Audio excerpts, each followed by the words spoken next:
Newly released from Vinegar Syndrome on 4K no less is 1986's Terror at Tenkiller.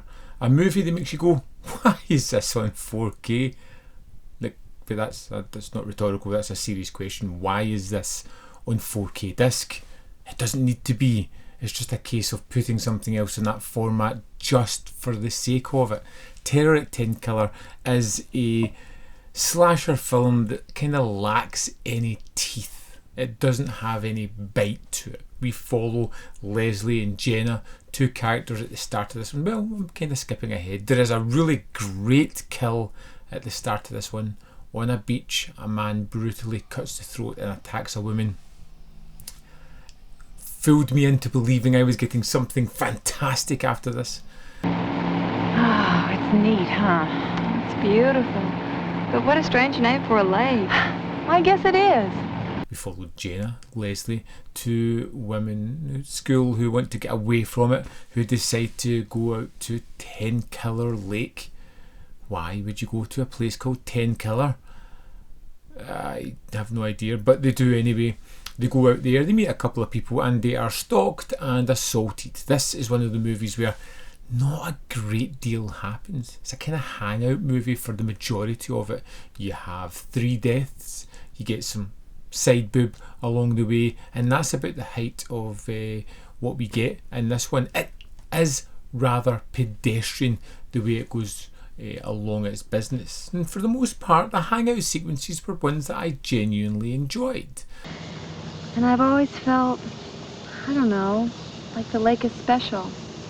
Taking out the fact that this is a slasher, what my expectations were, I didn't hate the film. I knew this had a reputation of being underwhelming.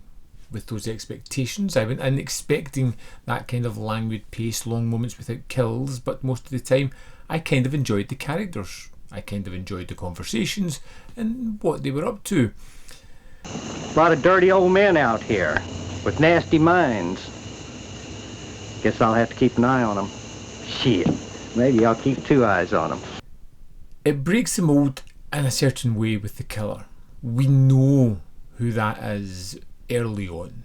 It's not really hidden all that well. We have a limited cast, only a few people here. It can only be a number of people, one. So it's kind of apparent about who that is, and it kind of takes the mystery out of it, which is something I really love about slasher movies.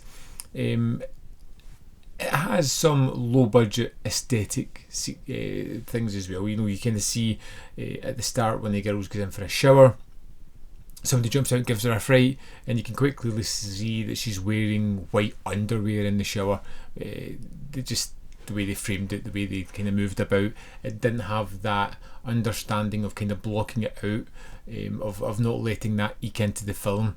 It just is there, it's apparent, and it has these little rough edges that don't really add anything to the film, but they don't really make it much better either. It's just one of those inconsistencies that show that the kind of amateur nature within the film. Here's Jenna! Jen, I told you before. Okay. Terror at Tenkiller gets a horrible reputation, and I can kind of see why, but it is no Death Screams. Death Screams is still the worst slasher I have ever seen. That thing haunts my nightmares for all the wrong reasons, whereas Terror at Tenkiller, I kind of liked aspects of it.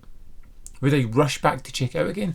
Maybe not, but I wouldn't run away from it either. At a quick 87 minutes is decent enough. It's the kind of thing I could see me throwing on as a background watch, doing some YouTube work, just having it playing on the background, checking in every now and again for some fun moments and going, you know what, I'll go back to work now. That kind of film that I sometimes throw on. Why is it 4K? Because they can. They didn't stop to think, should we be doing this? They just did it. I would love to know your thoughts if you've seen this film, whether you loved it or you hated it, or you found somewhere in the middle. Let me know your thoughts on Terror at Tenkiller in the comment box below, and we can have a discussion about that. As always, there is more content up here. You can see more of my stuff. In the description box below are links to the Patreon membership program and manvfilm.com, always in which you can support me. Thanks for watching. I'll see you next time.